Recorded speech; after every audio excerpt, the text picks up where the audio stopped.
One night on December 26th, the day after Christmas, I heard these screaming, blood-curdling sirens just go through the town, and for some reason my heart just stopped. An hour later, cops show up at my door, and they said I had to go with them. They just calmly say,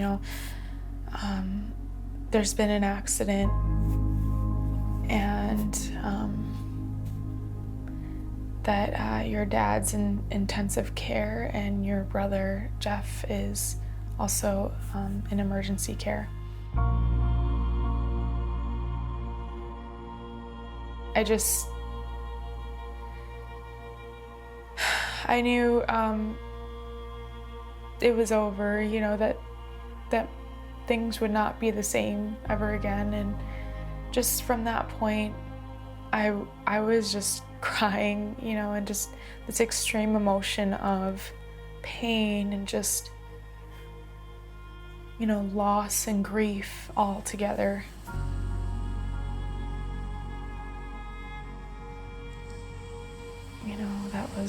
That was it. And from that's kind of where everything started.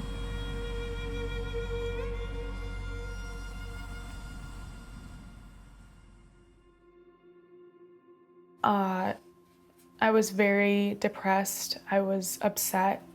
I was grieving. I was grieving my loss of my dad and my life and everything that I had.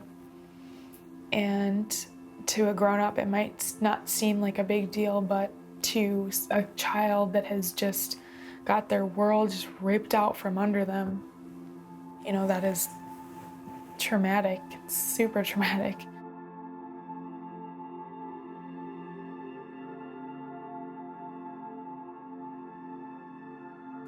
I was really upset and just felt betrayed by my aunt, like they just gave up on me. I felt like it was my fault, but I realized it wasn't my fault. I didn't have any control over the situation. I didn't have any control of what happened. Everything happened for what it was and for a reason, I guess.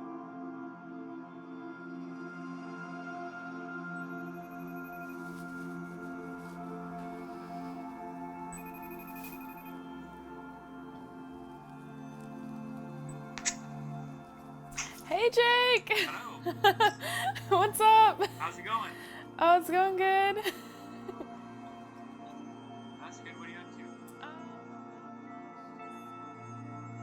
I remember Mom, Bridget, was like, oh, hey, we just finished up all of our classes and certifications to be foster parents, and so we're just waiting to hear from DCFS to see when we can get a couple of kids in and whatnot. We don't know what's going to come along. And then like a day later, they were like, hey, we got this family coming in. It's 2 boys and a girl. They're brother and sisters, and they're going to come over for a visit in a couple of days and see how it goes. And then if it works out, they're going to be coming to live with us. And wow. It was a lot of I don't know how long it's going to be. I don't know what they're going to be like. I don't even know their names at this point. So they're kind of like, oh, okay, not quite sure what's going to happen. And I know you guys came over, you and Zach and Jeff came over, and we're just hanging out.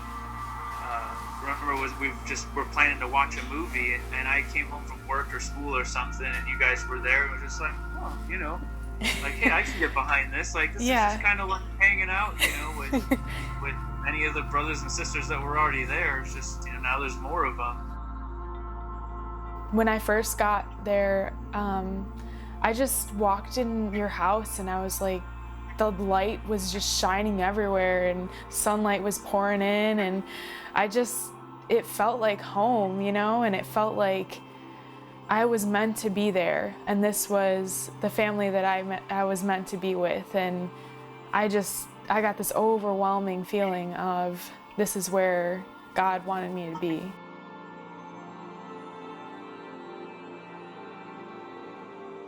It was, it was right. but it wasn't easy. They were parents. They were hard on us, but they were amazing because they let me be me and they helped me through so much.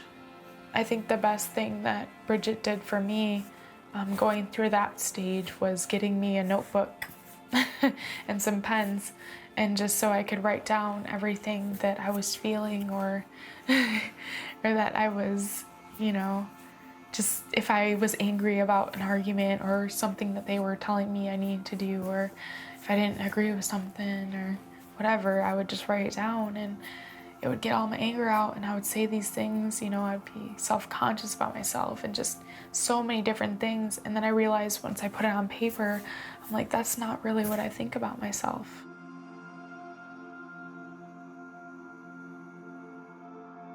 Bridget and Jason, they really made sure I knew that it's not just about me and that it's about other people, and you need to care about other people, and you can't always be upset and you can't always be the center of attention. And that's how I've kind of learned to just look at every side instead of just being closed off to a lot of things.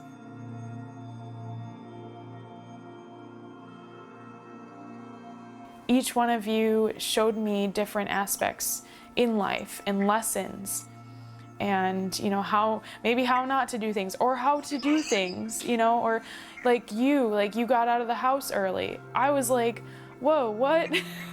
And then I realized once I did that, I was like, I had to go. There was a certain point where you have to grow.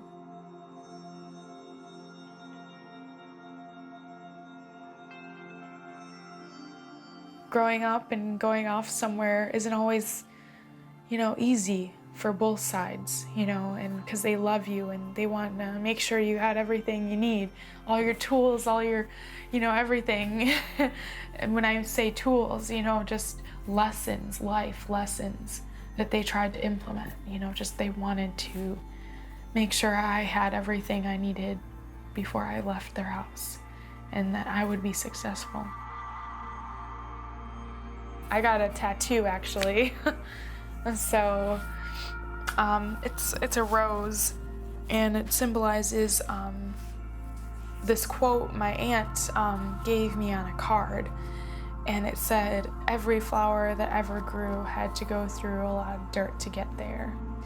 So I got a tattoo of a rose and some tears from the rose, symbolizing the pain and just everything I've gone through. And this symbolizes this rose, that I'm the beautiful rose because of all this, and I made it, and I'm so happy that I did, and it's great.